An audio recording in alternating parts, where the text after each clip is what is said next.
ये कहानी है एक धुरंधर की। मणि एक यंग एरंड बॉय जो बर्मा में ब्रिटिश सोल्जर्स के कैंप में छोटे मोटे काम करता था, जैसे उनके कपड़े धो लेना या कोई मैसेज कहीं पर पहुंचा देना वगैरह वगैरह। But Mani was hiding a big secret. दरअसल मणि इंडियन नेशनल आर्मी के लिए एक जासूस का काम करता था। But there was an even bigger secret. Mani लड़का था ही नहीं, मणि एक लड़की थी। इसका नाम था सरस्वती राजमणि। और ये कहानी है one of India's youngest female spies की। सरस्वती राजामणि का जन्म हुआ था 1927 में इन बर्मा।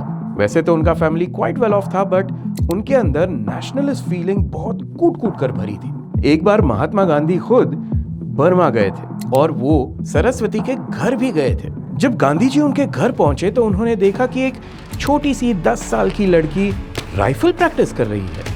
जब गांधी जी ने उन्हें पूछा कि वो ऐसा क्यों कर रही है, तो सरस्वती ने जवाब दिया कि ब्रिटिशर्स इंडिया को लूट रहे हैं और वो उनके खिलाफ लड़ना चाहती है। तब गांधी जी ने उन्हें नॉन वायलेंस का प्रिंसिपल समझाने की कोशिश तो की, पर सरस्वती के अंदर का जो रेवोल्यूशनरी स्पिरिट की आग थी उसे वो बुझा ना पाए। उसी दौरान सुभाष चंद्र बोस जी भी बर्मा पहुंचे और उनकी दी गई एक स्पीच से सरस्वती बहुत इंस्पायर हो गई। सबसे पहले तो उसने अपने गहने जेवरात इंडियन नेशनल आर्मी के नाम कर दिए। सुभाष चंद्र बोस इस यंग लड़की के पेट्रियोटिक स्पिरिट से बहुत इंस्पायर हुए और उन्होंने सरस्वती को रानी ऑफ झांसी रेजिमेंट में रिक्रूट कर दिया।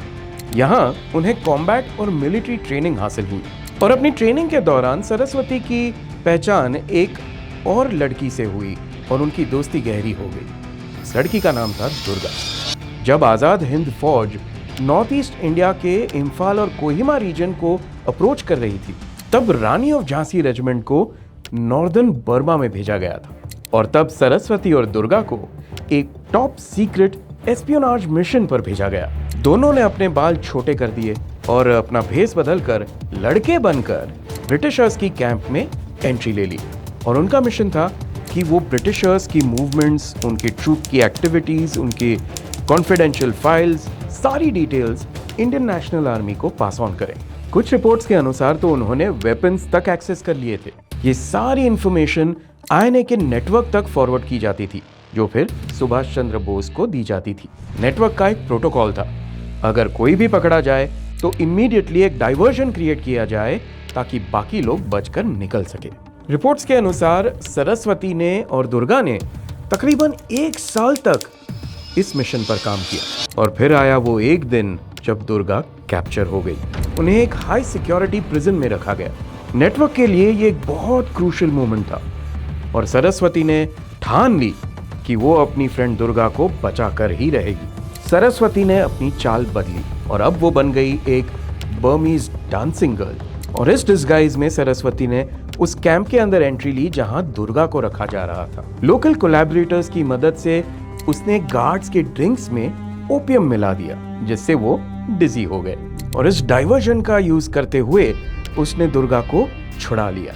जब ब्रिटिश गार्ड्स ने उन्हें एस्केप करते हुए देखा तो उन पर फायरिंग शुरू कर दी और तब सरस्वती के राइट लेग में गोली लग गई। इंजरी के बावजूद वो वहां से बच निकले और फिर इवेंचुअली आईएनए के कैंप तक पहुंच गए। इस इंजरी की वजह से लाइफ लॉन्ग उन्हें एक लिम्प के साथ जीना पड़ा, but she was not deterred. Subhash Chandra Bose ने उनकी बहादुरी की बहुत प्रशंसा की। वॉर के बाद आईएनए तो डिसॉल्व हो गई और सरस्वती राजामणि इवेंचुअली इंडिया आ गई और चेन्नई में सेटल हो गई। उनका देहांत 2018 में हुआ। कमाल की बात है कि ऐसे बहादुर सिपाही की हमारे टेक्स्ट बुक में कोई कहानी का उल्लेख है ही नहीं। खैर, आज आपको इस धुरंधर की कहानी पता चल गई है। आप भी इसे ज्यादा से ज्यादा लोगों तक पहुंचाएं और हमें भी ऐसी कोई इंटरेस्टिंग कहानी अगर आपके पास हो तो कमेंट्स में जरूर बताएं। ऐसे और इंटरेस्टिंग फैक्ट्स जानने के लिए हमारे पेज को लाइक, शेयर, सब्सक्राइब और फॉलो जरूर करें, because this is zero lies full facts. ये है फूफा।